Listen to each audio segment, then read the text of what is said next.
What's up, everybody? Keith Mitchell here from the Outerhaven. This is Spectator Mode episode 66. We're a little behind. Yeah, it's my fault. Blame Keith. It's totally my fault today.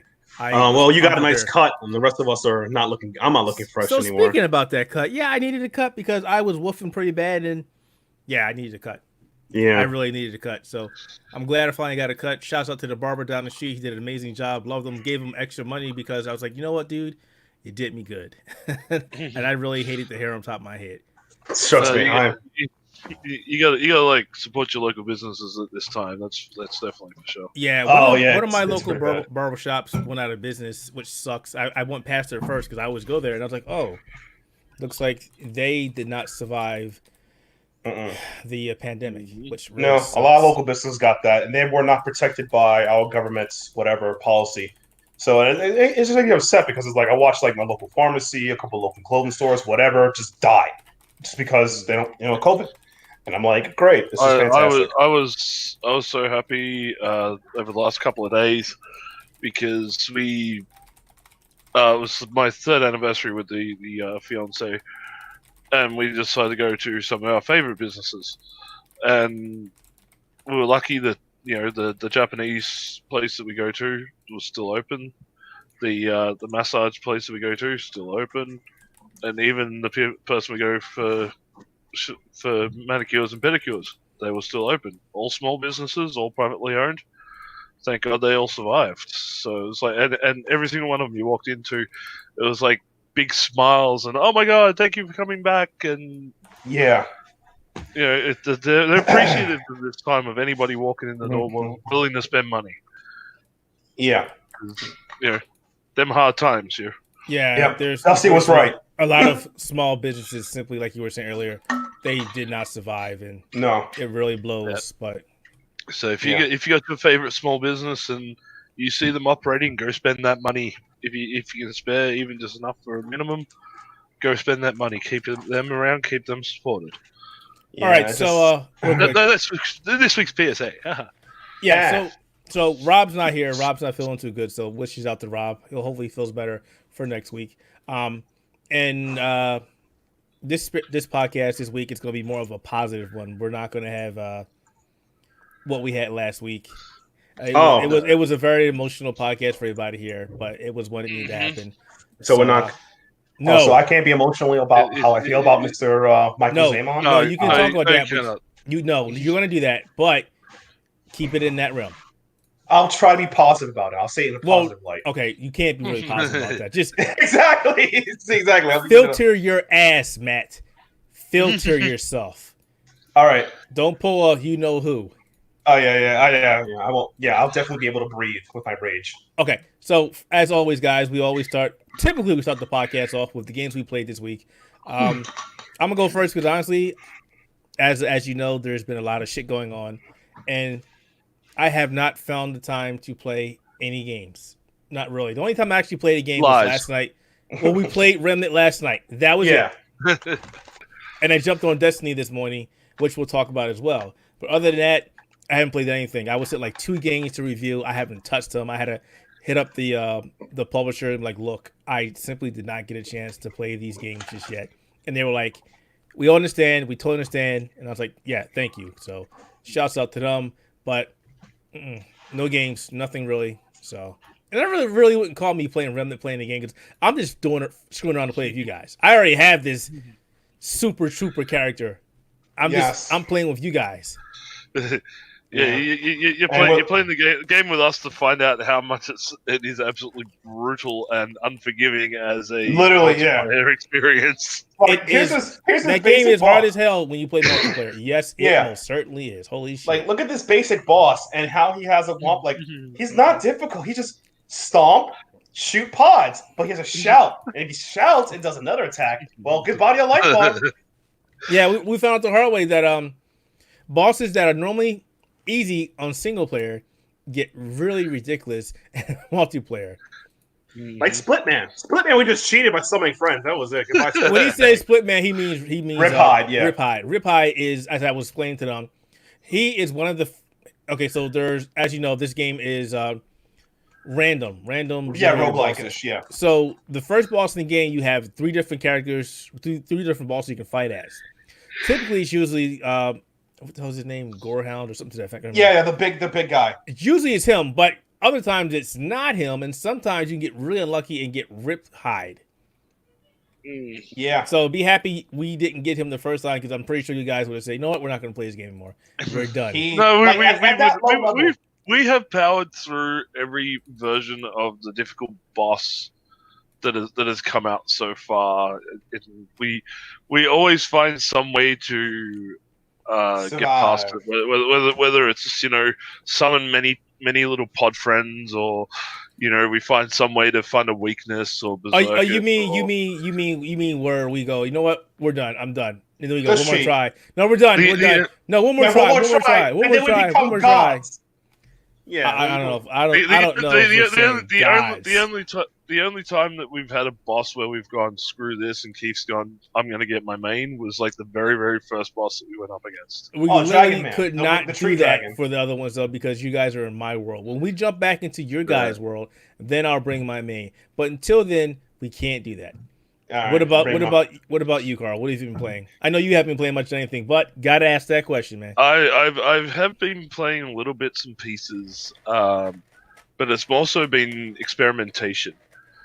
As I've pointed out previously, I've been having fun with the 3DS and what other functionalities that can not be legally done to it, and I have found ways to inject old school Game Boy Advance, Nintendo games that weren't originally available as games on the eShop onto the console without the use of emulators, using the stock Nintendo 3DS emulators. So I've been basically playing around with that and sort of playing some old school like Street Fighters and stuff from like the Game Boy era, as bad as they were. But other than that, so I actually fired up something the other day. I can't remember what it was. I was getting something off the Xbox Game Pass. That's right. I jumped back into Rocket League. Oh boy, Rocket League. But going back into going old school, because I'm on Xbox and it's a different account, it means that I've got to start from scratch again. I didn't even know you played Rocket League. Surprising. I used to play Rocket League, especially on. I think I've got it on. I know I've got it on the PS4. I think I had it on the PC as well, and I used to play that almost daily with my friends. Man, it's a great game. Still is an absolutely it's a great game. It's just I played it enough. It wasn't my cup of tea. I like it. I respect it for what it is, but. Yeah, if you like your cars and your sports ball, then you're good. I like my cars. I don't like the sports ball. Sports ball. My cars either racing around roads or off road or chasing somebody or something, not hitting a soccer ball into a net. That's too much for me. I can't handle that. Yeah, that's way too much for me. We did burn the tree. We managed to get him. No. We got him good. We killed nature. Nature is dead. We finally gonna start building factories, pollute the earth. Plan A is working. What the hell are you talking about? What the hell are you talking about? We burned the tree. Yes, we burned the tree. We destroyed the earth. We're now building factories. We're going to pollute the earth. Time to make all these products and get it over with.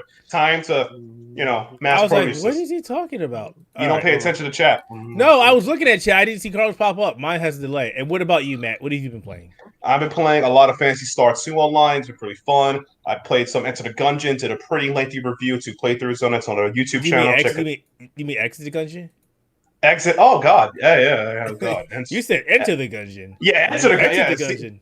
See, that's how much I remember that game. So Enter the Gungeon, phenomenal. Exit the Gungeon, it's all right.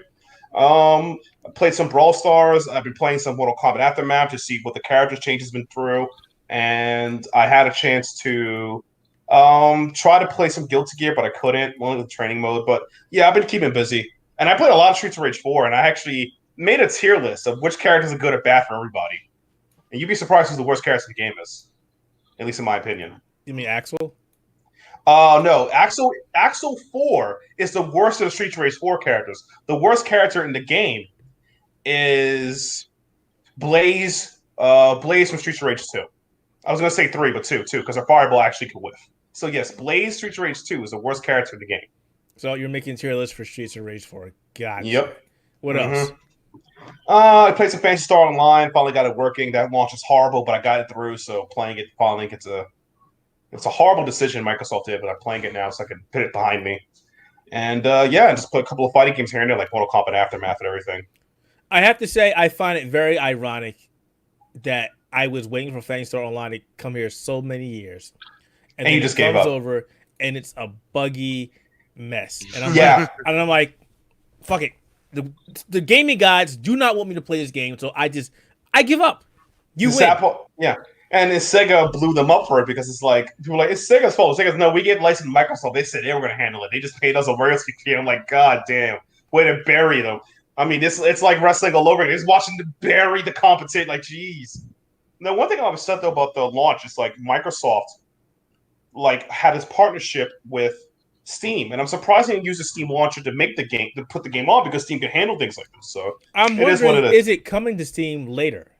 That's a possibility. So other than that, what else have you been playing? That's about it. Just look at that. I'm fighting games. Play some Mortal Kombat Aftermath.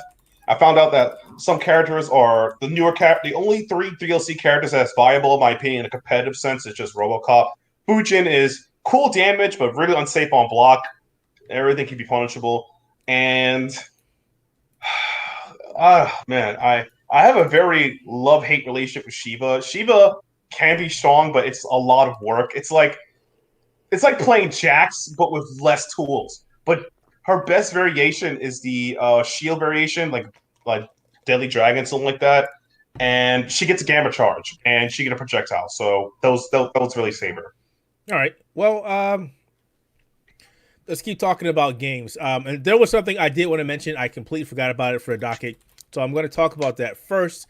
Let me get the timestamp here, 12:20. So I touched on it last night during the stream, and I wanted to talk about it again today, which is the possibility, looks like a very, very strong possibility, that one of my favorite games of all time, being Bloodborne on the PlayStation 4, may be coming to both the PC and the PlayStation 5.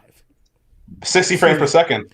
Now, what they're saying is nothing has been officially I'm saying the wrong word, confirmed, but several sources are hitting at it very heavily. And some of these sources are the same sources that said that Horizon Zero Dawn is also coming to the PC. And many people laughed and said, no, that's never going to happen. And hey, look, it's actually coming out for the PC this summer, which we haven't heard much about because of the whole COVID-19. But I digress. So they're saying 4K visuals, 60 frames per second, and apparently Blue Point Games and Kulak, who worked on the remastered Dark Souls, is working on this game. Now, this is interesting because for the longest time, Blue Point Games has been teasing they're working on a game for the PlayStation 5, and it's a beloved PlayStation classic. And a lot of people, including myself, were assuming they were talking about Demon Souls. And they've been teasing, being very cryptic over the last couple of months. And then they stopped talking about it. But we were supposed to hopefully hear about it during the pushback PlayStation 5 reveal, which we still do not have a date for. But now this new news came out of nowhere that it possibly could be Bloodborne. I'm telling you, I am blown the freak away. And the reason for that is, while we're getting Horizon Zero Dawn, that is one of PlayStation 4's first-party games. Bloodborne is not really a first-party game. It's more of a second-party game because it was made by a company that is not part of PlayStation's first-party studio, but Sony owns the rights to Bloodborne. Yeah. It's sort of like what Insomniac was before they purchased Insomniac, acquired Insomniac. Yeah. So that is interesting to me about this because, again, I'm a big fan of Bloodborne. And the fact that the 4K 60 frames per second is going to be there, you guys all know I'm a graphics whore. I love my graphics. There's no way around it. I'm not going to lie, but I do love gameplay. And Bloodborne, I beat that game 3 freaking times, man. I platinumed it the first time. I love that game. It's the easiest of the Souls-like game. That's what it's for. Stop it. It is so. Stop it. It's not an insult. That's Dark Souls 2. Dark Souls 2 is broken. But it's the easiest. Broken and easy are two different things. If it's broken, that means it has no formality to be fun or bad. Once again, No, it is actually fun. Dark Souls, we can have this conversation all day. That game has a lot of redeeming qualities. It gets shit on a lot. No. It's a broken game. A broken game could be like a Soul game, like Marvel. Marvel's broken. All the Dark Souls games are broken. All of them. Three is relatively balanced. Relatively. But one is. But let's get back to the Bloodborne. So I'm pretty excited for that. And we had a gentleman on the stream last night asking us, why is it such a big deal that a game like this is making its way possibly to the PC? And the reason for this is the same reasoning for Horizon Zero Dawn. They made their money on this game already. Yeah, this game has sold millions of dollars, millions of copies.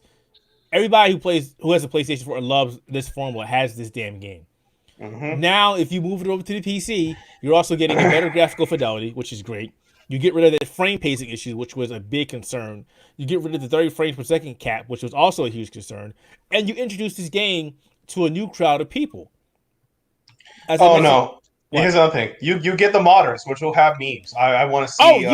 you'll get the modders too, but the modders are already on full force. Yeah, we've already had people putting Bloodborne stuff in Dark Souls. We've had them in Sekiro.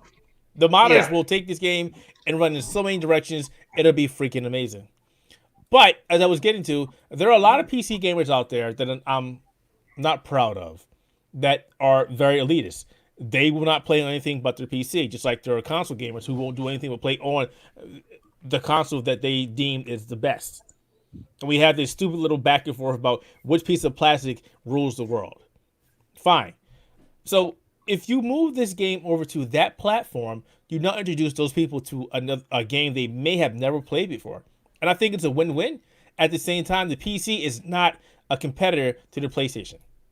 Not a direct not a direct competitor. So I like this idea. I'm glad that if it is happening, if it is true that it happens, because I'll be right there. I purchased Bloodborne when it first came out. I went and then got the collector's edition. I then got the DLC. And then I brought it digitally because I got tired of swapping the damn disc or putting a disc in. So I brought Bloodborne plus the DLC 3 times plus the DLC. And if it comes out to PC, I will buy it again because the game is phenomenal, and it's one of the games that I consider, like I said before, one of the best games of this generation. So I don't think you have any comments on that, Mace. I don't think you're not a fan of Bloodborne, are you? I never really sort of gave it a chance. I'm not really like a Souls games type person, like those. So you got to learn and dodge and dip and dodge and dive and dodge and dodge, all of that stuff. It hurts my head. Slash dodge. That's fine. I've tried them though. I think I've got Bloodborne as a part of my PlayStation Plus. Yeah, it is. Yeah. Well, no, I don't think it's in PlayStation Plus. It's in PlayStation Now. No, it was on PlayStation Plus. Was it? A couple of months ago. Yeah. Yeah, so I think I've got it as a part of that. So if I really want to give it a go, I can give it a go. It's just I don't really sort of see it as something like, oh my god, I must like dive into. Well, I will say this. It's sort of like I've got Dark Souls 3, and it's like I tried it and I'm like, I can't really do it. But now that I'm playing, Remnant with you guys, it might be worth another try. I will say this, and then we can move on. I used to be one of those guys that would try and push Dark Souls games or Soulsborne games on people, and I realized the error of my ways that that's not fair because this game, like every other game, is an acquired taste. What I love is something that you may hate. Only thing I can say is give it a try. You might like it. You might be like, you know what, Keith, this game is the worst game you've ever told me to play. I hate you. Never recommend a game to me again. So you're telling us about Destiny? Destiny is not a bad game. It has issues. Sure. It sounds like an abusive relationship. Do you want to talk to Bungie outside? Say, hey, you can't treat me like this anymore? Sounds like Destiny 2, it has, you know what? I'm not even going to start. No, we're not. Yeah, exactly. Like you waited 5 hours to see a ship blown up. That shows abuse. Wait. That's next. Just hang on.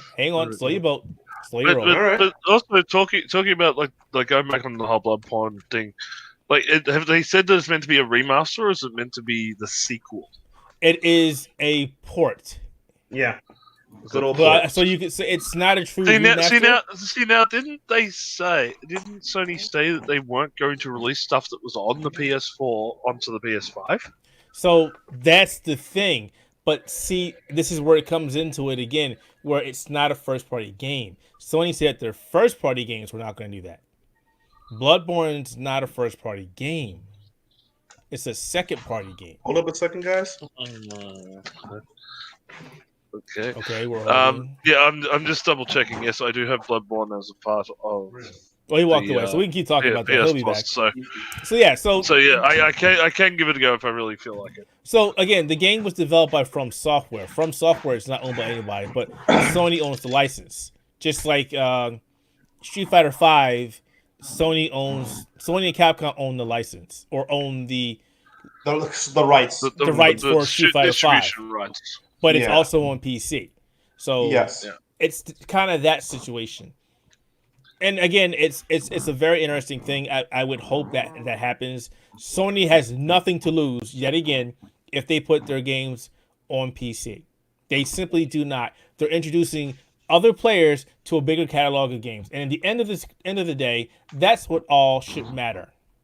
I'm getting really tired of this back and forth, this console garbage. No, it's really crappy, but I agree with that sentiment. Like the more people access games, the better catalog. It also allows them to test the market because for a lot of let's say hardware developers who own like Sony, sometimes Microsoft changed, but mostly Sony and even Nintendo, they're pretty iffy on like porting it to a PC or whatever because outside of models, blah blah. Is that they don't consider those guys part of their market streams. Like, all right, I sold 1 million copies of like Octopath, right? Octopath, I sold 1 million copies of it. That's it. Ignore the market that people get it, but now they see that there's a taste for this game here, so maybe I can give them some love, some attention. Exactly, and that's the thing. It maybe the elitists won't care, but maybe somebody was like, you know what? Hey, this is a great game, and maybe sometime down the road they'll announce the Bloodborne 2, which they said that they were going to do it, but maybe they end up doing it. Well, hey, the first game was awesome. Let me get the PlayStation 5 to play it on this new one. It isn't really compared about Japan as much. It's Carlos. It's not about Japan as much. It's about because nowadays a lot of companies defer their localization of games to their American departments or European departments, so they had to make a decision too. Yeah, actually, no. Stop. Wait a second. Japan shouldn't have a really way on this matter because they love the those type of games. Whether you want to call it a Dark Souls light or whatever. Those games sell gangbusters. There's a reason why Bloodborne is coming out as a part of the PlayStation Hits collection. Well, not even that. Let me hang on a second. So I wanted to back up real quick. Carlos, PC gaming is huge in Japan. I mean, fans are online too. When Dark Souls came out on the PC, they lapped that shit up. Mm-hmm. Big time. It was one of the reasons why Dark Souls is the entire Dark Souls series is one of the top selling games of all time on Steam. Because of Japan. Sure. They loved it. And because of that, more Japanese games have made their way to the PC. The Yakuza games are on PC. Nier Automata on PC. We've got a crap ton of games that you normally would only see on the PlayStation make their way to the PC. Because several Final Fantasies. Same Final Fantasy. Because of Japan. PC gaming, I don't have any official numbers. I can't say it, but it's up there. I wouldn't say I will say it's probably bigger than console gaming right now. I can see that because it is huge in Japan, in China, huge. I mean, that's one of the reasons why, if you guys will follow, there's a guy, Januya.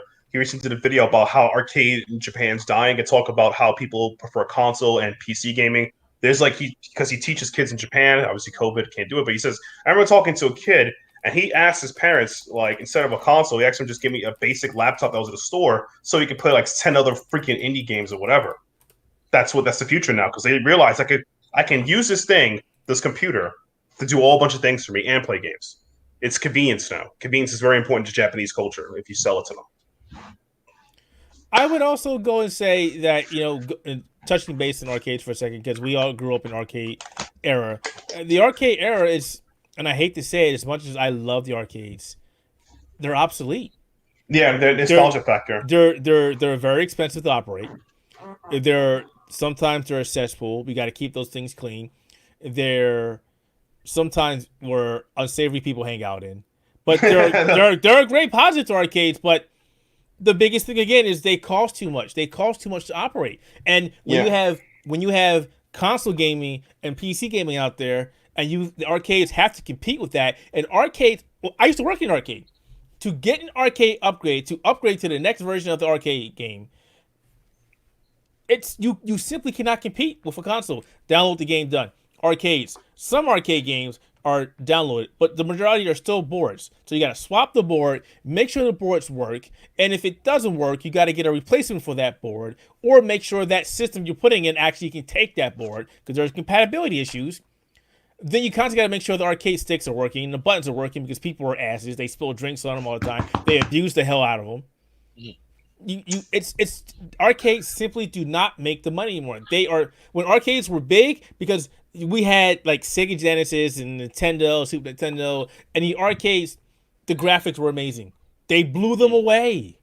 There was more power in an arcade unit than there was in home consoles at the time. And now it's the reverse. Yeah, there are plenty of arcades out there that are actually using consoles as a base for their boards and systems. There's a bunch of arcade games using PC boards. The Tekken series, for example, has been using PlayStation boards and setups for the last 2 or 3 iterations. Yeah, System 22. Yeah. So I mean that's the way it is, and to me it's I think there was even like reports of literally, I think it was Tekken 6 was literally running a PS3 unit inside that was modified to take the arcade joysticks.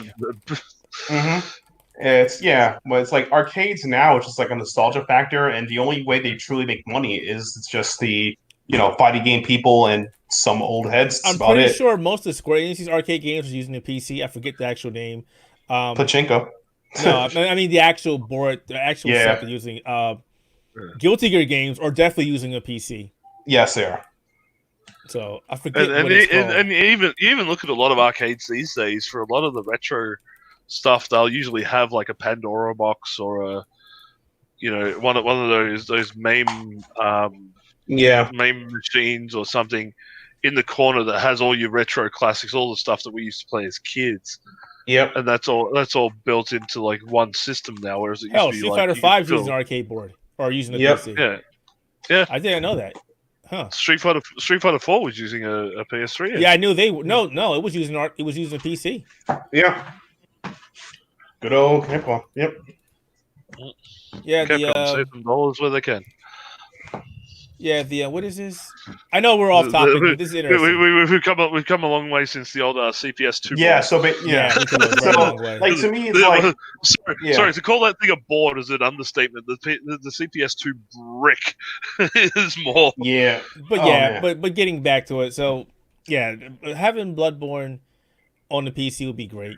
I think it'll sell a lot if it actually happens, and it will introduce more fans to the actual series. The only problem I have with it coming out on PC is going to be the price point. Oh no, it's gonna be $50. You know it. Then that's already too much. It should be. The problem with that is, like I said, it's come out on the PlayStation Hits range. And what's that in the stores these days? What, $15? But here's the thing: that's the PlayStation. This is the PC. Different platform rules don't apply. People will still look at the price and go, "Why am I paying $50 on a PC as opposed to paying $15 on PS4?" So if I can kind of sort of justify that, if I'm getting new features, I'm getting a reworked game. There's also all you're doing is getting a graphical upgrade. It depends. Keith, it depends on this. Like, let's say if you buy Bloodborne, $50 on PC, you get the complete edition, and you get all the DLC, all the crap that comes with it for free, which it's not much, but that counts. If you're buying the base version of the game, it's like $20. That's what I would usually get. Yeah, you can't even buy the base version of the PlayStation anymore because when the DLC came out, they stopped selling Bloodborne, and it was Bloodborne Old Hunters. Exactly. Yeah, and now it's the PlayStation Plus, which also includes all the PlayStation hits, which also includes all the DLC as well. So yeah, this ended it there. It'll be interesting if it actually does happen. I'm waiting with bated breath, but if it does happen, trust me, I'll be there. Okay, so Keith's going to buy everybody on the panel copy, so we can all play it together. We can all you'll play it. Only if you'll play it, because the multiplayer does not work like Remnant. You have to get summoned in, and if you die, you gotta wait till I die again to summon you in again. Unless they change it for the game, if it does come for PC, unless they actually change it, it really depends. Sounds fun. All right. Yep. All right. It sounds like more frustration for us to do on streams. I love it. Rage Against the Machine. I love Bloodborne. I will not say it didn't frustrate me, because there are a couple bosses in the game that I really freaking hated. But 3 and 4. Bosses 3 and 4. Rage Against the RNG. Oh my god. On the come so far. Anyway, which one do you want to talk about first? You want to talk about the Destiny 2 event, or do you want to talk about Sega's reveal? Let's. What one's the biggest failure? Did you say which one's the biggest fail? Yeah. I'll go with Destiny. I'll say the Game Gear. The Game Gear Micro is the biggest failure. You mean the belt buckle? I always wanted a shiny gaming belt buckle. All right, so we'll talk about that one. We'll talk about that one first, because this one will give a lot of people a little bit of a chuckle. So Sega turned 60, and they announced something that's supposed to be revolutionary, and everybody was like, "Oh, Sega is going to get bought by Microsoft. Sega and Microsoft are working together for a new console. They're going to rebrand the Xbox One in Japan and call it the Dreamcast 2." There was a bunch of stuff going around. That sounds like a good idea, though. Call it the Dreamcast 2. It still would be the same, since you would know what it is. It doesn't change anything. No. See, what we've done is that Sega has moved so powerful that they embraced Microsoft's identity, became them. They absorbed them. You are now part of it. That'd be great, boy. But that would have been fantastic. So they came out, and it was actually... So I don't think this was the big news. I think it's something else. Somebody was hitting at something else, but no confirmation. So we'll talk about the Game Gear Micro. So they shrunk down the Game Gear. Have any of you ever owned the Game Gear? I have. Okay, so you remember how much? The Game Gear. You never had one? Okay. I never owned one, but I had friends who did. So I had one, and I actually had it when I went to the Army, and when I got discharged, some asshole stole it out my bag. I'm still heated about that, because I fucking love that system. But it wasn't really a commercial success. It was actually a failure, because it was going against the Game Boy, and anything that goes against the Game Boy loses. Been that way since 95.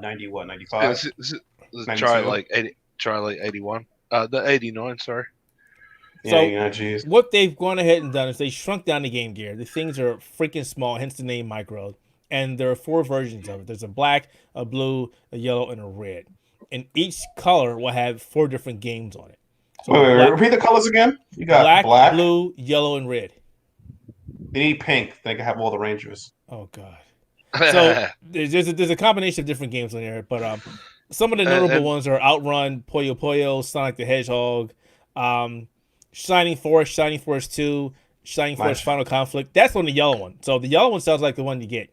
Yeah. Red has Columns, Shinobi, what is it? The Megami Tensei games. Oh, that's not bad either. Shin Megami Tensei? Looks like all the ones are good except for the blue one. Yeah. Oh no, because the blue one has Gunstar Heroes on it. So it's like, damn it. But the problem is they've done it in a way that each one has some something you want to play. Really, you want to grab games. But the problem with that is, look at this ink cartridge I have, right? They're like no bigger than this, possibly even smaller. To the fact that people were saying that they're the same size as a Nintendo Switch controller. Yeah. It looks even smaller than that. I mean, looking at the image, the guy is holding all of them in his hand, and one of them literally fits in the palm of his hand. Yeah. So that's really small. They're so small, Sega came out with a device called the Sega Big Window, so you can attach to them so you can actually see it. And the Sega Big Window... That's only if you get all 4. Right, only if you get all 4. They haven't said how much it would be if you bought it by itself. And it's funny, the Sega Big Window looks like a CRT. If you look at it, it looks like a CRT. You know what's interesting, though? This sounds like, and you guys might want to hear this, this sounds like a classic Nintendo strategy. No, You it have to does. buy the No, it extra. totally Yeah. does. Yeah. So it's like 60 years, we finally learned how to rip you off. We did it. Yes. Yes, Sega. Woo, we did it, boys. It does. It does sound like a tactic where if you want to play these games, you buy the hardware. But I gotta be honest, I'm not a fan of this tactic. The screen is 1.15 inches. It's like It is micro as hell. it's like how am I going to see that? And for guys like me who wear glasses and Matt who wears glasses, it's going to strain our eyes, even with. Not even that. You know the big issue I had with this thing is they're so damn small. What happens if you lose it? These things are like $50 a piece. Tiny ass buttons. They're like $50 a piece, and if you lose one, you can be like, "I just lost $50." Yep. No. Great night. It's a novel idea. I can't get behind that. I simply cannot get behind. I can't wait to see these things going for like $10 in a bargain bin. That'd be funny. I'm sorry. Like people are gonna look at them and go, Why am I buying something that's about as big as a Tamagotchi? There you go. $50. There you go. Tamagotchi. There you go. I was trying to get that out of my head. Yep. There you go. It's about as big as a Tamagotchi. Why am I paying $50 for 4 games? Nope. 4 retro games. Nope. That I can already play for free if I know where to find them on the internet. Nope. No thanks. Yeah. Like and the worst thing is like I saw a picture. Will from the Outerhaven team actually retweeted on Twitter. It's got it's from the Sega offices. So you got the Sega, you got Sonic doing his little pose thing, and it's got Spectator Sanshiro and his son standing next to on either side of the Sonic statue, and I'm like, why can't we have the return of the Sega Sat? One of the biggest consoles that the company had outside of like the Dreamcast, and it's one that people are still going crazy for today. And you got the 60th anniversary of Sega, and I think it's like the 30th anniversary of the Saturn, sort of coming up at the same time. Has it been? Why has not it been 30 years for the Saturn? Seriously? Wow. I don't quote I don't me on think that. that's right. The Saturn came out going, 1994. Yeah. 94. So you're looking quite a few years. 20. Yeah. Wow. Yeah. Well, it's 26 years, so not exactly 26 years. So yeah, not exactly. And the thing is, like, Sega of Japan has been putting out these commercials or these like mini YouTube movies of Sega Sanshiro's son as like the marketing mascot for whatever, like almost like just playing Sega games, and it feels like I feel like we've sort of the build in Japan that's led us to think that there is something better coming. Yeah, but yeah, if this is their major 60th anniversary thing, then it's like, oh my god, crash and burn. Please, crash and burn. I didn't want to talk about it because there's not a lot of information out there, but I think there's probably something extra. The revolutionary news that they're saying is Sega is talking about something called fog gaming. Yes, fog gaming. That's to do with their arcade gaming in the rain. Yes, and this is what they're talking about. They said you basically let arcade machines be used when the arcade's not in business and lets them save money. And I don't understand the entire thing because it's meant to be during downtime, right? Like after a certain amount of downtime, or say when a business stops operating, you can pre-program the machines to basically be data centers. So it's sort of like extra processing power for outside companies, and using that system allows the arcade owner to make a little bit back on the consoles when they're on the systems while they're not actually in use. Which goes back to what we were saying before we got to the segment where arcade machines are quite expensive. Yep. Yeah. And Sega still owns a lot of arcades in Japan, Sega Shinjuku. But they haven't said really much about this, so there's not a lot of information about this out there. I'm hoping they provide more information about this soon because it sounds interesting. I don't know if it's going to delay the decline of arcades completely, but it looks like this is something that they're trying to do. It could be just something that's like keeps arcades on life support almost. Life support. So that's an interesting word. Life support. Yes. Well, that's the thing. I see it as these things are literally on life support, and yeah, it's sort of weird. Sorry, I'm having trouble with my monitor. It's more like. Well, here's the thing about arcades. Even still, they're not doing anything that's revolutionary anymore. Remember when we were younger, when you went to arcade machines, they were like racing machines with steering wheels, with force feedback. You had G-Lock that actually spun you in a complete circle. They were just doing so many things you simply couldn't do at home. Now they don't do that anymore, either because there's no reason to, because arcades are dying, or because people simply don't care. We have virtual reality centers now where people just strap in a headset and go to town. Again, arcades are just, I love them, but they're a holdover from yesteryears. Yeah. My thing about arcades is like from a fighting game perspective, an arcade head, it's fun, but I feel like it's a blast from the past. My thing about it is like this probably the model, at least for Sega, is probably changing a bit, and I scratch my head because if I think about it, if the arcade business dies, quotation mark, I don't ever wish that, is that Sega still owns these buildings, so that's real estate.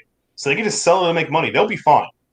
It's just that the guys, because most of this, Taito Square and all that, those other some of the smaller independent guys like A Choi and whoever those arcades in Japan, they're going to be in trouble. I'm not worried about Sega because it's like, let's say real estate is what it is, but Sega's fine. Sega's going to be fine. I think that them focusing on it is like trying something because it's like, well, we own this and we also own a crap ton of pachinko. We need the gambling money. Gambling. Yeah.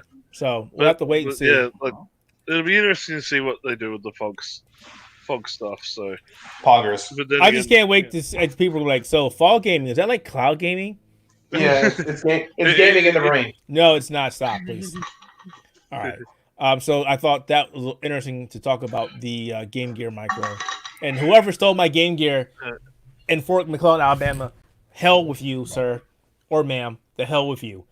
Yeah. All right, so now we can finally talk about. Mind you, I will just finally on the Sega. It's good to see at least a company trying to do a retro version of the portable consoles. But they did the Sega Genesis Mini. Yeah, that's fine, and yeah, you can do the little backstore things to add the games on there, and they run perfectly fine. I do that with mine, but I've been waiting for somebody to put out a version of a console like the Game Boy or the Game Boy Advance or something like that, or even the Sega Game Gear, where you can actually play the older games. Like, not so much a mini version or even just a slightly slimmed down version, just something with the portable consoles that we've. Like I wouldn't mind seeing like a new release of the Game Boy, where they have 10, 15 games on it or something like that. So with a better battery life and whatnot. So you haven't been following the Analog Pocket, because that's what you're talking about. That's exactly what you're talking about. I want something like that, but I want it to be officially made by the company. You ain't getting that. That's different.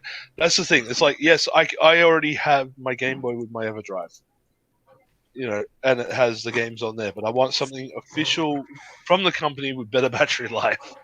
And speaking about the Pocket, real quick, that thing hasn't been talked about in a while. I was looking forward to that, and it just COVID once again struck in. They stopped talking about it. I'm looking forward to that. I actually do want that. Yep. All right. Where's my Nintendo 64 Mini? Goddammit! You're not getting it. You're not getting it. Switch online. Switch online. Saturn Mini. It's all Switch online, man. If you ain't going online with Switch, well then get out. Nintendo does not care about you. All right. So there was an event today for Destiny 2, and I really wish Rob was here. I really wish Austin was on this podcast because they might stick up for Bungie on this one. I'm kind of stick up for them. Oh, I stuck up for it. I stuck up 3 hours doing nothing. Well, you didn't say 3 hours. Shut up. It wasn't 3 hours. I'm sorry. I didn't say 3 hours. I stood up 2.5 hours, and the last 30 minutes I just sat and vomited in the bathroom until It it was was only over. an hour and a half. So they for the last 2 days they hyped up an event, or last day, saying that Rasputin, the hive mind that we've been turning in quests and stuff for the last 3 months, finally decided, hey, I'm gonna blow this giant ship, the Almighty, the ship that we disabled during the beginning of Destiny 2, and that ship was beginning of the season of Worthy was sent on a collision course with the Earth and the last tower. So Rasputin was finally going to blast thing out of the sky, and Bungie said, hey, at 1 o'clock, or 10 a.m. Pacific time, 1 p.m. Eastern time, we're going to have an event. So everybody jumped in there at that time, and I was there. I was there 20 minutes before it started. I got kicked, I got back in, and then I just sat there. The Almighty was as close as it can be, and for the next hour and a half, I've watched people on Reddit and Twitter and a bunch of different internet forums all going apeshit because we're literally all there watching this unfold and nothing's happening. Then eventually we saw missiles, but they're not missiles, they were warsats. To be correct, they were war satellites being sent to the Almighty.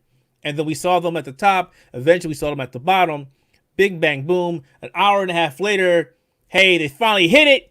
It finally made the damn thing crash into the ground, and the event was over. So we waited for an hour and a half for 5 minutes. Yep. Good old Bungie. And Good old Bungie. I wanted to applaud Bungie for actually trying this, because the only other company who's actually done something like this is Epic with Fortnite, and they've put it all success. Well, back up. Epic had some issues in the beginning. They got it nailed down, and they're able to do it properly now. They did a couple map changes. They had a Travis Scott concert in the game. They're doing good with that. Bungie wanted to emulate that, and for some reason, it didn't pan out right. And people were making fun of it, saying somebody tripped over the cord for Rasputin, or Windows needs an update, or Rasputin just abandoned us all. And I'm like, wow, you know what? Those are... Oh, my favorite meme, I don't kind of want to play this head scratching guy. Like, so let's give them credit for wasting God knows much time for a 5-minute clip show that could have been into a cutscene. I mean, I wanted to be epic. I really wanted to be epic. I streamed it. I literally was like, look, I have nothing else to say. I've talked to you all. I don't know what else to say about this happening. I'm frustrated. I'm just as frustrated as you are. I mean, yes, he finally blew it up, but god damn it, I wanted something better than that. It would have been cool if he blew it up and the sky rained loot. That would have been a much better idea. Just saying. And then after that, right, it crashed to the ground. There were reports of somebody glitching to the tower, and the tower's not really damaged. It's just like one piece of damage on the tower. Yeah, it players can access. I know. This is the only thing that happens. That's so far. You got to remember that after an event, they usually patch in stuff afterwards. So it could be the damage to the tower might only be like a temporary placeholder thing, and you might, when you're actually supposed to go to it rather than glitching to it. Well, I hope so. You might actually see what the proper damage is. But the problem with that is only one piece that we all saw hit the tower. Everything else flew past the tower. We saw the debris fall, and everybody's like, "Okay, great, it's going to hit the tower." No, it passed us. It all passed us completely. The only thing that changed was Zavala got some dialogue. If you talk to him, it didn't tell you to talk to him. You had to assume that you had to talk to him. And Anna Bray had some dialogue, and that was it. That's all that happened. Like, god damn it, Bungie. I was so looking forward to this. And now next week on Tuesday, they have an event of what's coming up next. And after watching this event, I'm like, please do not disappoint. Mm-hmm. I'm a big fan of Destiny. I love the lore. Guess what? I love you the universe. Get a new raid that you can't do. Woohoo! Don't get me started about raids. We did it, guys. Raids. It's all about raids. As I said before, and I will say it again, I am not in a clan. I am not in a guild. I've never done a Destiny raid. Yes, I know I am a casual scrub because I cannot get into a guild who takes the game seriously and won't spend 15 hours to do progression when they realize, hey, I have a family. I have a job. I can't stay up like I did playing World of Warcraft way back when. Those days are gone. Yeah. Those were kind of good times until after Burning Crusade. Then it seemed weird. But then again, it's like everybody expects, like, when events come in these type of games, they expect like massive changes. the only time I've ever actually seen a massive change in a game when it comes through like that has literally been World of Warcraft. Cataclysm. Yeah. You know, you had Deathwing flying through all these different zones. Oh my god, Deathwing was awesome. He fucked up all these towns. Burning up the countryside. Messed up Stormwind. Loved that. Loved it. And they didn't fix that tower for months. Was it a year? Yeah, my favorite part about that was my younger years. Try like 2 expansions. Two like expansions. They didn't touch Stormwind Gardens or anything like that at all.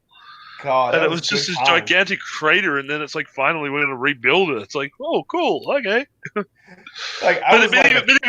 even then, you still go through the world, and you can still see his other destruction. places that cool. were affected by Deathwing, and the destruction is still there.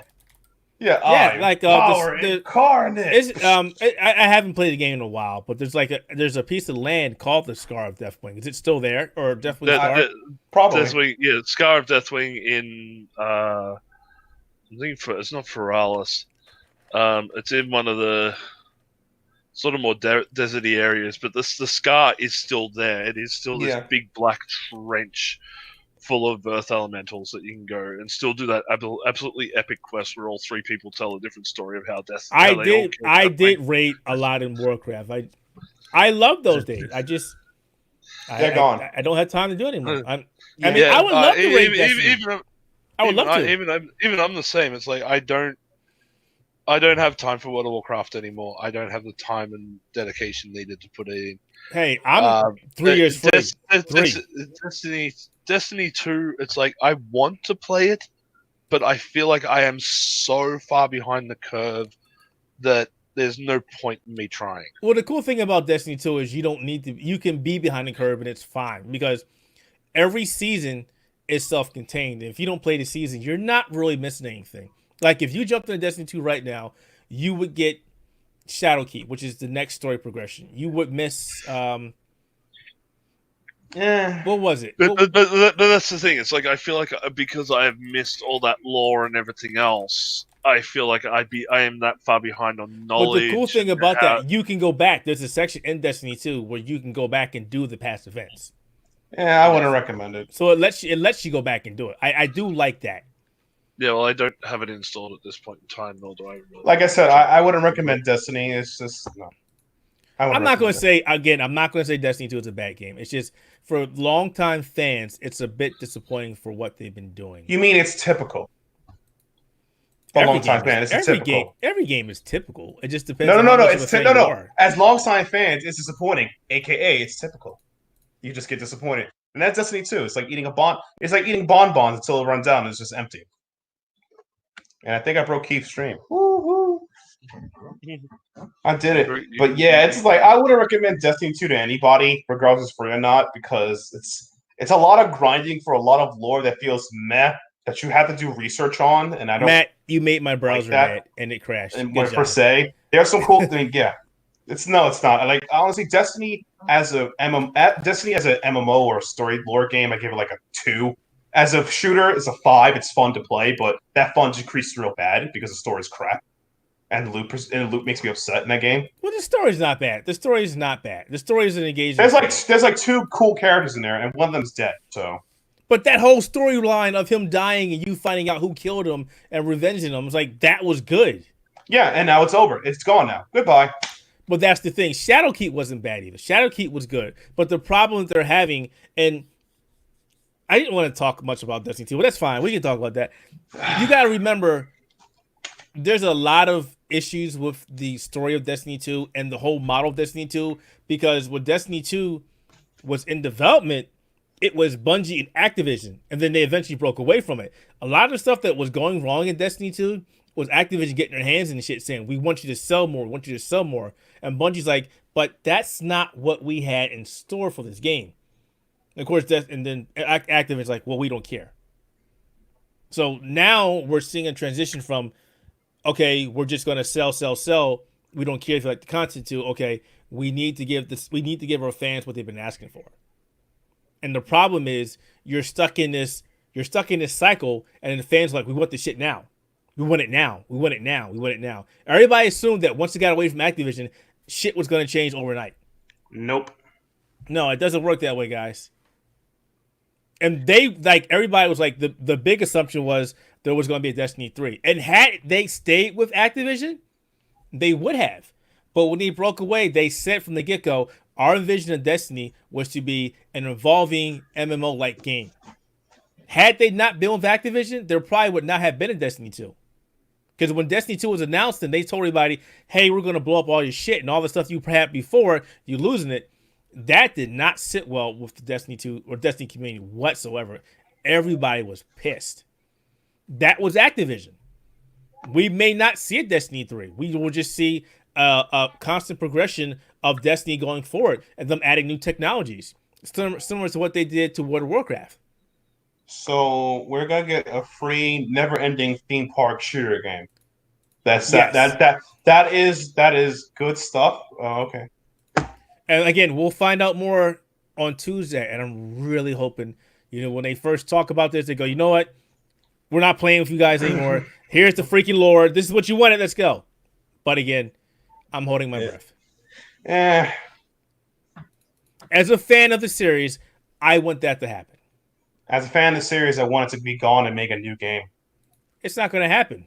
Exactly. Therefore, they invested. Guess I'm not a fan. Yeah, how dare I ask for a sequel to a game that's already kind of completed? You're just milking it for cash. How dare I? But why would you want a sequel when it's an evolving story? I mean, if you wouldn't it be better to end the story there? Cause a new game to project it on. They make that game last just as long because now I'm just getting this thing called fatigue, where it's just pointless. No, that's stupid. That makes no sense. Okay, that makes no sense. I want you to understand that. That makes no sense. No sense. No.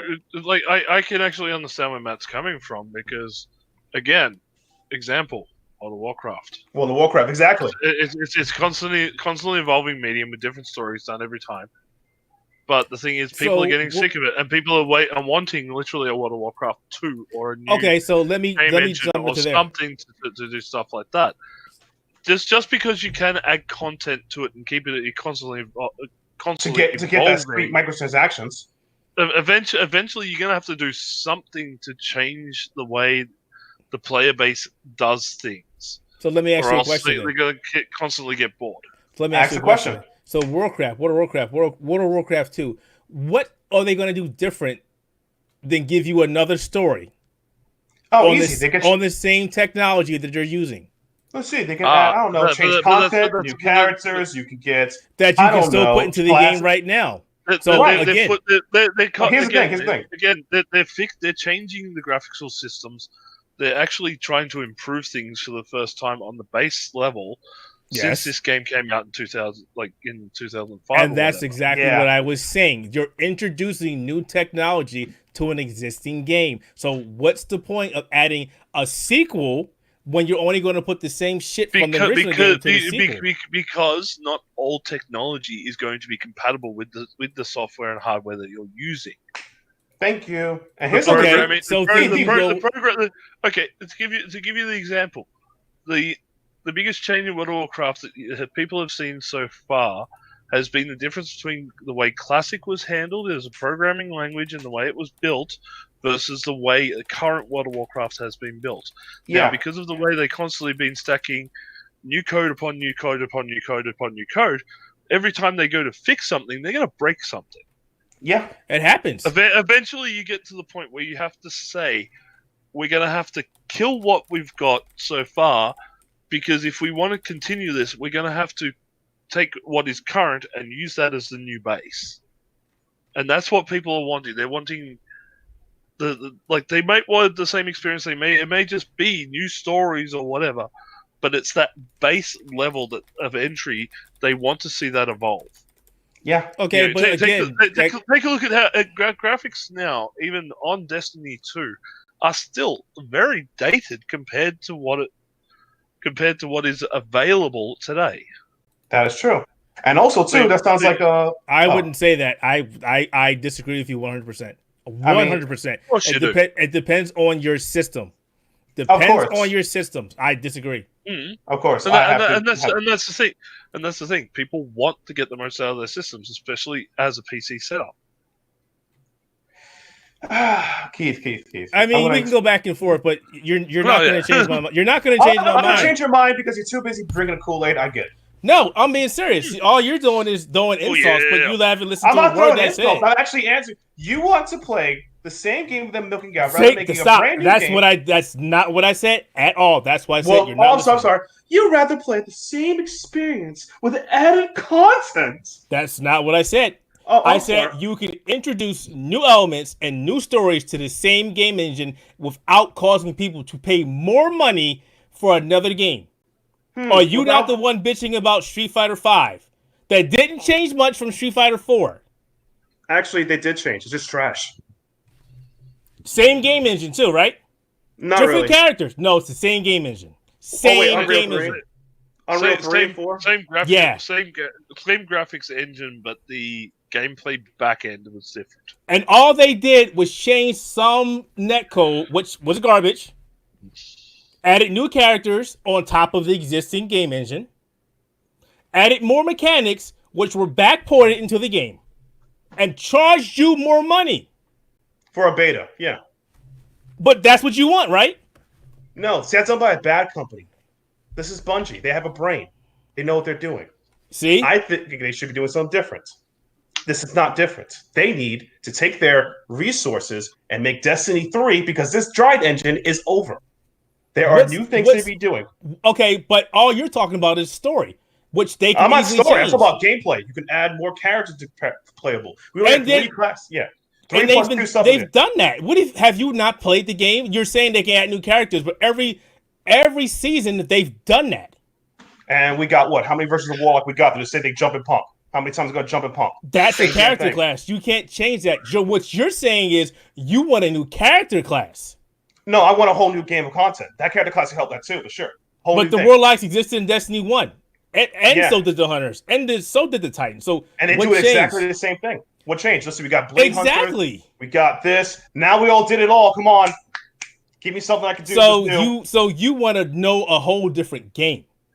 Yeah, you don't want Destiny. You want something different than Destiny. Yeah, Destiny 3. Just call it 3. That's how you do it. It's called a sequel. Am I missing something? Yes. I'm looking at Karl's face. Like, am I missing something? Yeah, he doesn't know. Yeah, Karl knows I'm trolling. There's no need to real talk to me, man. It sounds like you want to. It sounds like you just want a different game. You don't want Destiny. You want Final Fantasy, The Spirits Within. What the fuck is that? That sounds like trash. You want a game that's not Destiny, but throw Destiny's name on that game. No, that's what they did to Final Fantasy Spirits Within. That's what Street Fighter 5. Resident Evil 7. You haven't heard it. Yeah. All right, we're gonna table this because we're not getting anywhere with that. Yeah. We ain't going there with that. Yeah. We just spinning them wheels. I'll let you play a never-ending same content. I will go back to doing something different. That's fine. Yeah. Call me when that ship calls right back. God, 5 minutes of crap. Yeah, that again, I agree. That was garbage. That was not what they should have done. Well, they should have not told people to be there at that time. That was garbage. Keep that type of, oh my god, we're going to do a live in-game event. Keep that thing in trash night where it belongs, Fort trash or whatever you want to call it. I wouldn't say it's bad. I mean, it has possibilities, but they did it wrong. They did it completely wrong. Completely wrong. If again, I hate making the comparison back to World of Warcraft, but again, go with what was actually works and what's successful. When World of Warcraft did an in-game event, like Scourge Invasion and stuff like that, leading up to a not even that. AQ, look at AQ. Look what they did with AQ. Oh my god! Yeah, even stuff like that. They made it this big event, and it lasted more than 5 minutes. Yes. Yeah. I've watched the event 3 times while you guys have been arguing.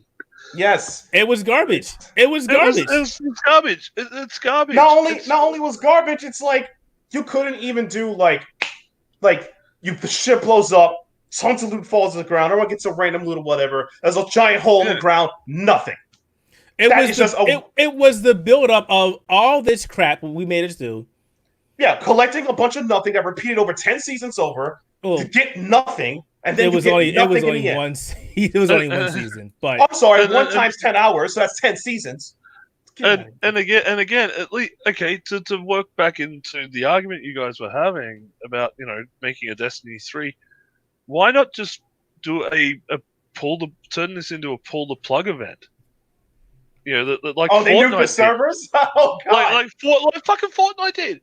Fortnite built up this big event and everything else, and it created a black hole that swallowed up their entire universe. And they went, okay, here's new shit. And they could have did something like that. Exactly. They could have introduced an event that tipped the entire world, but they didn't. But they didn't. I mean, they blew up a spaceship. Well, I could watch that in Star Wars. To be fair, hold on. To be fair, I'm going to give them the benefit of the doubt. Not on this one, but again, there's been a lot of data mining for what's happening next, and there's supposed to be data mining. There's supposed to be a new planet. There's supposed to be a planet destroyed and a bunch of shit happening. So this is weak. I'm not going to write it off. But if the next thing they do is weak, I'm going to have problems. Supposedly people have been data mining the PC version of Mortal Kombat 11 and they've found Ash 18 times, okay? Basically. Data mining don't mean shit. No, you play Warcraft. You play Warcraft and you're saying data mining means shit. Exactly, it does. Data mining means jack fucking it gets shit. Something at best. Like there's so many people go and data mine the living crap out of World of Warcraft, and about half of what they find is actually in the game. The rest of it's all test, buggy, or leftovers. This is the resurrected thrall who come back as an undead and destroy the the alliance. Yeah, that's not happening anytime soon. Yeah, speaking of bad decision and takes, you want to talk about Michael Zaimont now? Oh yes, please do. All right, so hang on, let me get that timestamp. 106. Go ahead. All right, so Michael Zaimont, also known as Mike Z, creator of Skullgirls fighting game and worker on Invisible at Lab Zero and Autumn Games. They hosted a tournament online. Shout out to BG Callisto, the boys. He was commentating over a match where someone, a female player known as Sharpie, power to the sisters, she was caught in a very, Skullgirls like mix up. Can you block that? She's like, oh no, it's so tough. It's like, and then Mike Z out of nowhere said this exact line. It's like, you can't breathe, huh? Getting caught in this. Everyone in that room, just like that.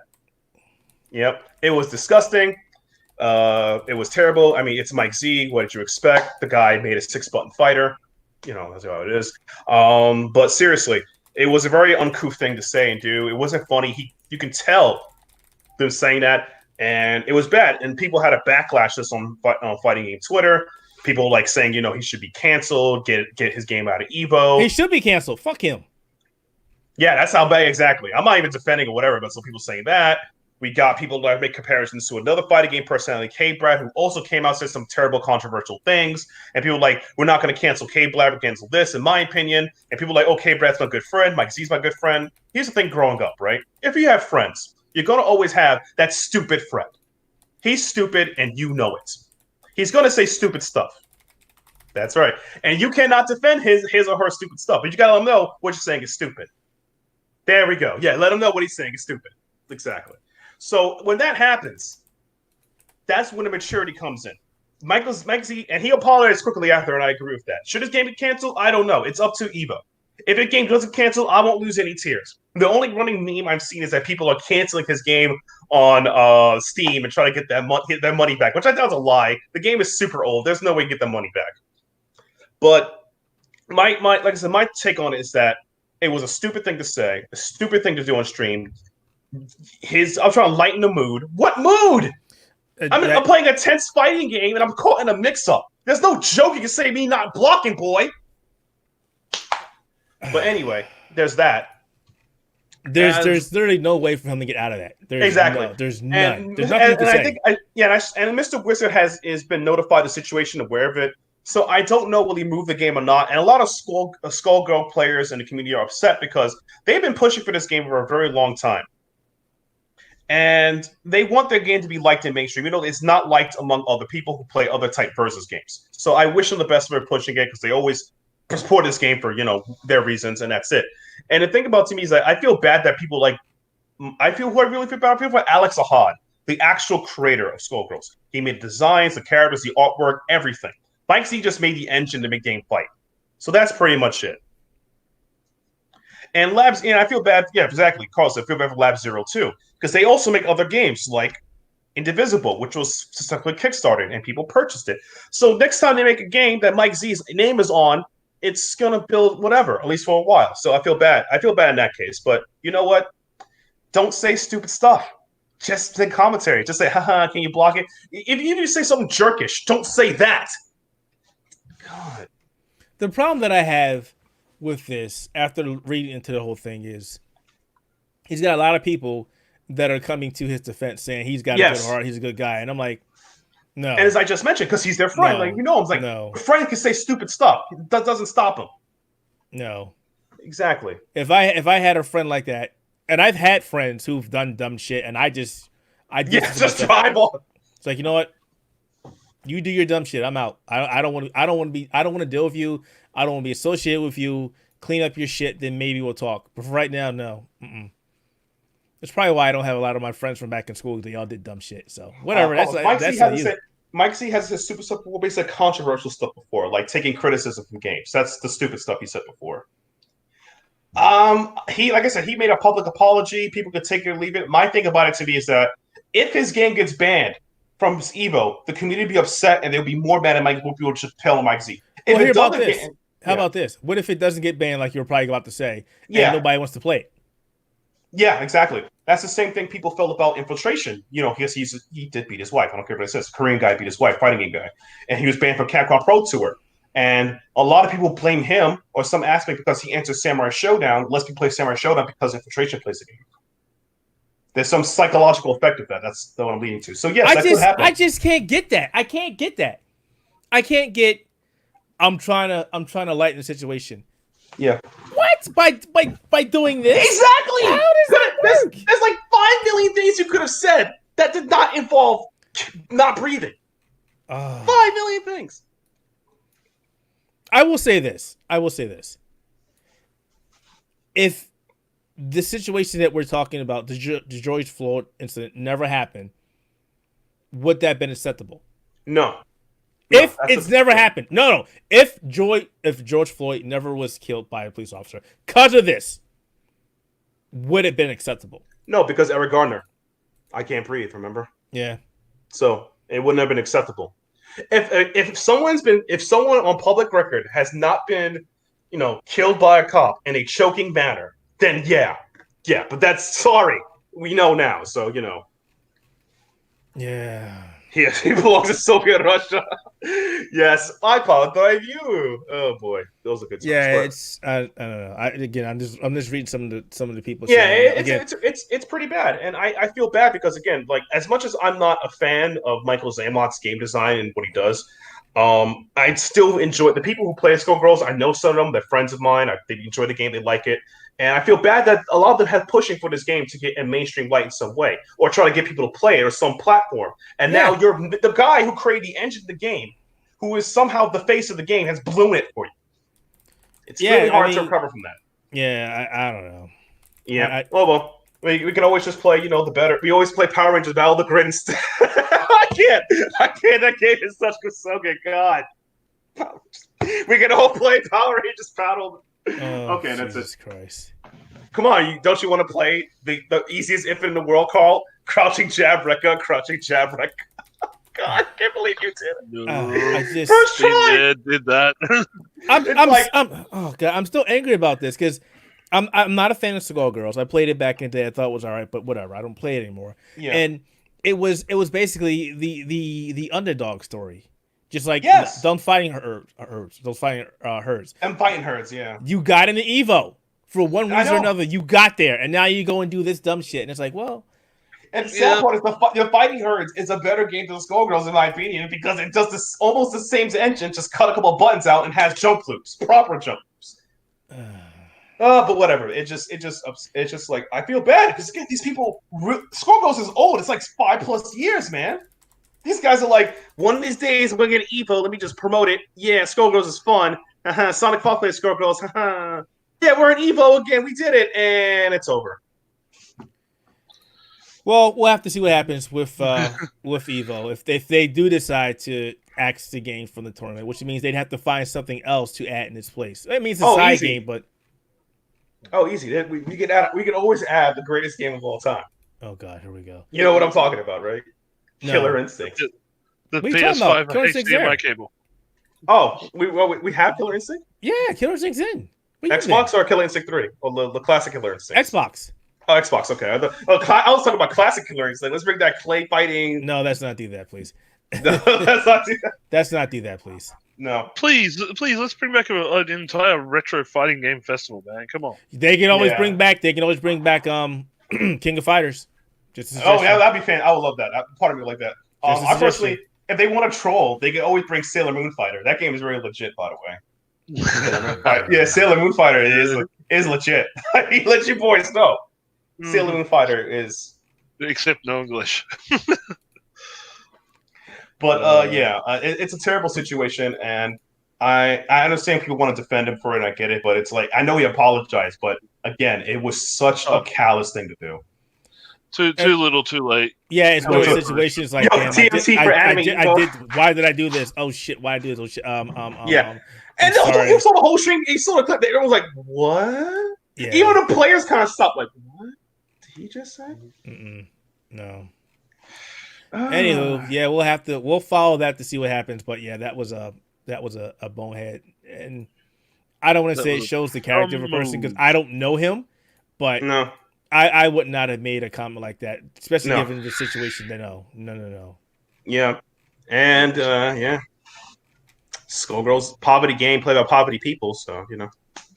Wait, Karl's is saying bring back tournament fighter, Team Tournament Fighter. Yeah, that would. That's the game right there. Yes, yeah, we gotta bring back those. Oh yeah, bring that horror. Yeah, bring up that thing. That was fun. That was a good game back in the day. I love that game. I don't care how corny. Believe it or not, there's somebody, I forgot his name. I think I followed him on Twitter. He's making a rebooted HD version of the game, adding new characters to it. It's a ROM hack, like Streets of Rage remake. Yeah. Oh, before we end it, hey Karl, why don't you talk about that the indie game you were talking about the other day? Yeah, I've been sort of jumping back into again, it's almost like ROM hacks in a way, but people have been using systems such as Open Bore and everything else to create their own arcade games. A lot of them are done in the same old school, almost Capcom side-scroll fighting games. So like your Final Fights and your Streets of Rage and stuff like that. Website I found called Game Jolt holds a lot of them. And there was a couple of them I found that really interested me. One, of course, is the He-Man arcade game where you get to play through as like He-Man, She-Ra, Skeletor, and all that. You're basically fighting against Hordak and his minions. The guy actually went to the trouble of making all the sprites himself, drawing them, getting them edited and that so they work properly. It looks like the old Filmation stuff, so he's got all the old soundtracks and everything else from the old cartoon playing through it, as well as sound clips and everything else. Absolutely brilliant thing. Just look up He-Man on Game Jolt, and it pops up. But there's other guys on there that have done some very interesting ROM hacks style things. Karl, not to cut you off. Does He-Man in that game have a sound effect? He says, "I have the power." Yes. Yes. Starts off the level. Starts off the levels with it. Thank God. There was another one where the guy took Billy and Jimmy out of Double Dragon and replaced it with Hulk Hogan and the Ultimate Warrior. and all your big enemies are like Andre the Giant and stuff like that. So it's like a WWE version of Double Dragon. Oh, jeez. Hilarious as hell. There's another guy there who made Teenage Mutant Ninja Turtles Rescue Palooza. Mm-hmm. Which game you should definitely play. Which you should definitely play. It's like the old school arcade beat 'em up version. And every time you finish a level, you might unlock one or two different characters. So you start out with the 4 turtles, and next thing you know, you've got like Splinter, Casey Jones, Shredder, Bebop, Rocksteady, all the way to what's his name? The kid that dressed up as a turtle in the cartoons. Oh, really? Really? Yeah, like even he pops up. Like supposedly this, from if I remember correctly, I think it's something like 64 different characters Jeez. from the original Turtles lineup. And you gotta give props to those people because they don't get anything out of this. They're just doing That's this. it. They're doing this. They're doing it all. They're doing it all for free. They release the games for free because they can't do it commercially or anything like that. There are a few of them that have set up like Patreons or donations, things that you can give to them if you want to help the projects continue. And yeah, like I'm currently making my way through. I'm grabbing a whole heap of them. I'm looking to stream over the next week or so. But they're all basically old school arcade. I think it's if you have a modified 1-up machine or the At Games arcade system, you can actually add these games to your actual arcade units. So they are fully playable on proper arcade units. You can run them on a Raspberry Pi, but you need like a Raspberry Pi 4, like something real beefy to play it. Again, just go over the Game Jolt and just have a look at some of these things. Just type in random things like Street Fighter. Like I found one that uses the Neo Geo deformed character sprites style from the King of Fighters that they had on it back on the Neo Geo handheld back in the day, and they applied it all to Street Fighter. So redid it from scratch and everything else. And if you find the right ones, you can find some really good ones, or you find some absolutely terrible, like worse than Flash game stuff. It's really a potluck as to what you can get, but I would highly recommend if you can get your hands on it. The top two would be definitely He-Man and TMNT Rescue Palooza. When you do get He-Man, follow the guy's Facebook page because he is currently doing a remake / extension of the original Teenage Mutant Ninja Turtles arcade game, the very first one, using that same hand-drawn animation to make it look like the cartoons that were out back in the day, the old Fred Wolf produced cartoons. And better than that crappy Teenage Mutant Ninja Turtle. What was that game? Turtles in Time remake that reshelled.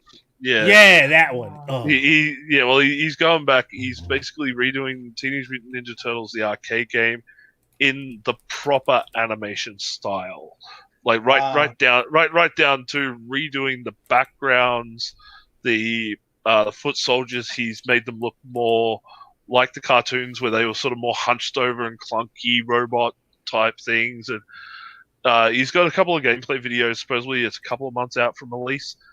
But it is definitely worth a look. Like they got some amazing stuff on there. I recommend it. Definitely go and support these guys who are doing this stuff out of passion, and a lot of it's self-taught too, which is amazing. Yeah, that's cool stuff. Yeah, I always love pre-handmade graphics like that because the SAP, when he puts all that effort into it, and then some developer notices him, he can get paid like .emu or the guys in Sonic Mania. They're like, "Oh, hey, you did this already. Just make the game. Boom, and boom, the money comes in, and we'll all buy it." Oh, believe me, I wish Mattel would grab this guy that's doing the He-Man thing and saying, "Look, here's a bunch of extra money to give it a bit of shine and polish, and we'll release it on, PlayStation or PC or something as a proper game." Yeah, I don't know if Mattel would do something like that. I mean, they're not. I think, like I said, I think He-Man is owned by Warner Brothers, which is owned by DC as well, Warner Brothers. So that's what I think. He-Man? Yeah, He-Man. I think He-Man. The Masters Universe is owned by Warner Brothers. The license to film it and everything, it's owned by Warner Brothers. The license for the movie might be with Warner Brothers, but the TV show rights are still with the original creators. Oh, okay, and they would still be working with Mattel back in the day. All right, nope, yeah. All right, because it's like, as I know that at one point, Detective Comics DC, at least in the mid-2000s, were making a He-Man comic licensed by Warner Brothers, and Warner Brothers had the right to try to make a movie out of it or something like that. But that bombed out the water because Carlos is saying that He-Man is owned by Mattel. Was it? Yeah, it was Mattel. It was Mattel. Yeah, originally, yes. Yeah. But now it's licensed or It's still owned by Mattel. Yeah. According to Wikipedia, it is still owned by Mattel today. Wow. Cool. They've had that. Yeah, well, they made it. They made it. It must have been there was issues. I think the last time that they had issues was the Netflix thing was like they put the series out to Netflix and went, here, you guys can, and then they went, oh, that's what you created? Yeah, hurry up and finish your contract. We want it back. Speaking of He-Man, real quick, I wanted to do it before you forget, because you reminded me when you said that. He-Man, big shout out to Toys That Made Us. If you hadn't watched that, they did a segment on He-Man. Definitely go check that out as well. There was a lot of interesting stuff. The Toys That Made Us episode was extremely well done. There is actually one out on Netflix as well. Yeah, I saw that Toy Store or something. A documentary. No, it was like the history behind Grayskull or something like that, where they actually do. It's almost like an extended version of the Toys That Made Us, where they go through the entire history of Masters of the Universe, how it was created, why these characters were created, how She-Ra came about, who created She-Ra, and on and on. It's a really, really good documentary. Are we talking about how it's created how they created it for lore, or they created it for toys? I think I already seen how they made it for toys. It was kind of cool how they made. Oh, okay. I love how it covers everything from the cartoon to the toys to all of that type of stuff. I'll see if I can quickly find this. Yeah, because I remember, I think it was the same documentary. It was really cool how they were freaking out when they made that playset model when they were shooting for TV, and how they captured so many people, because it's exactly how they wanted their toy to look and be played. And I was like, that was pretty kind of cool. I never thought of it like that, but that was some cool stuff. The Power of Grayskull, the definitive history of He-Man and the Masters of the Universe, is what it's called.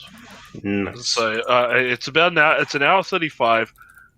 So 1 hour 35 minutes, and it covers everything from end to end. Nice. I believe if I remember correctly, it also covers like the 2002 reboot and all that type of stuff, and they show you design sketches and all that type of stuff. It's amazing.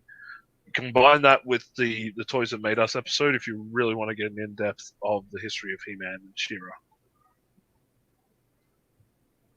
All right, well, there's some He-Man talk that I didn't expect us to get into, so that's good. Definitely check out those sources. We will link the games in the podcast description as well. Yeah. I think that's it, folks. We are done for this episode of the podcast. Yay! Any last words before we wrap it up? Well, last words. Whoopie-doodle. Yeah, Whoopie-doodle, and yeah, Whoopie-doodle. I guess, yeah. I guess the last word I would like to say is Remnant of Ashes. Please don't let me die from. Please don't put boomers, Stunchlock, and a wave at the same time. That would probably make me upset. Please don't let that happen to me. Well, we'll find out in about 10 minutes when we start playing. I don't know if I'm going to play tonight right now. I gotta talk to the lady, see what she needs. Got her to order some more food so I can always be eating more food. More food. Jeez. More food. I'm gonna. Every time we talk to you, you're ordering food, man. That's it. I mean, right now I got ramen, hibachi, and beef steak eating right here. Yeah. Eat that. Finish that before you order more food. Oh, that's gonna be finished the moment the stream is over, and then I'm gonna get more food. Jeez, man. You still waiting for your delivery? That's how you messed up. You waiting for delivery. I go steal delivery. Wait for a guy outside the room, kick down his car, give me the thing. What am I gonna do? Oh God, I was robbed because of coronavirus. You shouldn't be delivering out my streets. This is life now. All right, so ladies and gentlemen, that's been another episode of the Spectator Mode Podcast. I'm Karl. That crazy person up there is Matt and Keith, as usual, leading our way. You'll find this podcast on all sorts of places. Keith knows the list better than I do. All I like to say is make sure you come and have a read of our reviews, previews, thoughts, opinions, and everything else that we post over at the Outerhaven.net. Also, you can follow us on the social medias. Just look up the Outerhaven on both Facebook and Twitter, and you can find us on there. Please interact with us. Send us questions if you if you got comments, questions, queries, arguments, whatever. Please, money, yes, money works too. That's better. Obviously, money makes the world go round. But we do love interacting with people, and we want to hear more from you on these podcasts. So if you have just popped in for the first time, or you've watched the last 65 episodes and change, we're happy to have you. And if you want to continue asking questions or whatever, there's always somebody monitoring the chat. But if you're not, and you're watching this on some sort of archive, where would you find said archives, Keith? You can find us on Spotify.com. You can find us on Apple iTunes or Apple Podcasts. They keep changing their name, whatever. Google Podcasts, audioboom.com, Plex, and wherever else gaming and all great podcasts are. Or just search Spectator Mode Podcast in Google or Bing, and you will find us. There you go. All right. We all did right, it. We're out of here. Bye-bye. All right, folks. Thanks for watching, and we will talk at you later. You know my wife hates when I say talk at you. She hates that shit. Talk at you. I'll talk with you. I'm talking at you. Do you...